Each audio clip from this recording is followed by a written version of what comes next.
I have a Zoom meeting in like a few minutes, and just jump out of bed and had to go get this SD card for this camera, and getting this what you call this plugin Johnny started. To be honest, I got this camera super excited, and I hope you guys are able to see the world through my eyes and really know what it is out there, and get at least a first-hand information of somebody who has traveled, was been there. And I'm not talking about like this 2 3 days in and out travel. I'm talking about someone who's actually stayed in the country for 2 3 4 5 6 months, 7 months. Somebody who speaks the language, and I think that has to do a lot with like the integration with the people. So with that being said, if you hear about Paraguay and you want to know about Paraguay, you can actually contact and have a lot of first-hand information regarding like your residency,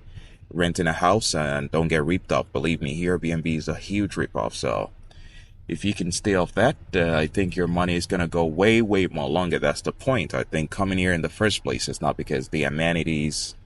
It's because you're looking for somewhere you can actually, your money can stretch way further than what you have in the States or wherever your country of origin is, or maybe you're just looking for a change in general. So yeah.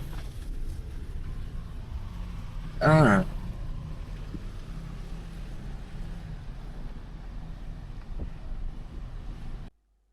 Yes, and as you can see, this is the one of the top, most exclusive parts of the city, where you see the banks and mall.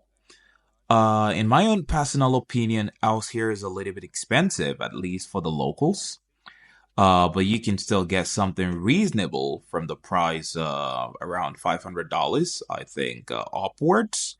And the $500, let's be honest, it's gonna be a tiny studio apartment around 28 square meters or 30 square meters. But if you're paying anything $600 upwards, $600, $700, yes, you should be able to get at least one bedroom.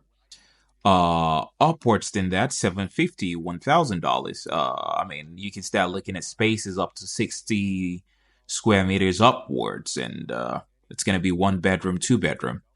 And that is one of the iconic shopping mall out here, Shopping del Sol.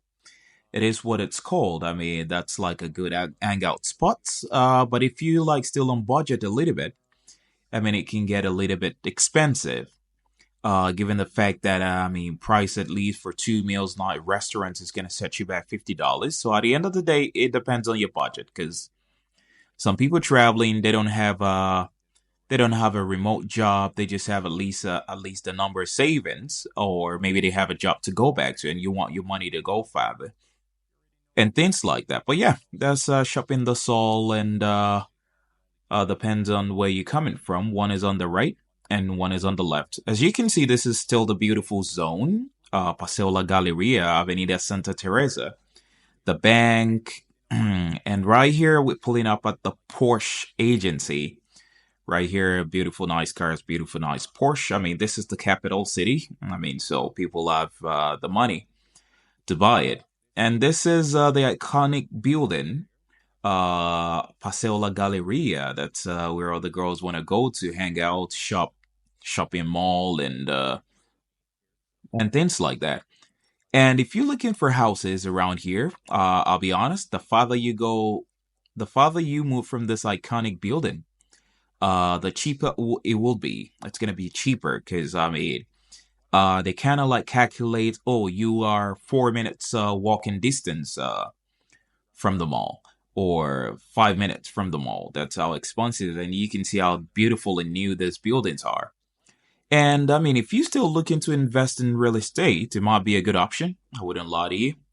I just don't know how much of a demand is gonna be for these buildings in future to come. And I'll be honest with you.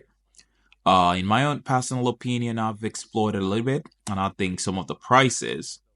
I think some of those buildings, they look super nice from outside. Don't get me wrong, and some of them have really nice amenities. But in the long run, how many times would you be there to use the amenities? People willing to pay the price, and some of them they're like super overpriced. The people making the real money here, It's the real what's it called? The constructors, the developers. Those are the people making the real money. So before you actually invest in it, before overpaying for something, I mean, there is nothing bad about you investing in it, but just try not to overpay for it because I mean, the lifestyle the developers leave just shows how much of a profit they raking in, and once they sell it to you, it's sold. They move on to another piece of land and build something else. So yeah, I mean, I had to do this voiceover, and because once I point the camera out to show what the city is like and to show the side of the road, the sidewalk, and I mean, it got really noisy because I still don't have a camera like I could attach right to my to the color of my chat. So, with that being said, I mean, it's always good to explore no new places. I mean, the more information you have, the better. And this is what the street looks like. And the farther you go from the place I just showed you, the more the changes. And believe me, that exists in every country, in every city. The farther you go, there's like this nice area, and a couple of blocks away from that, then it's a ghetto.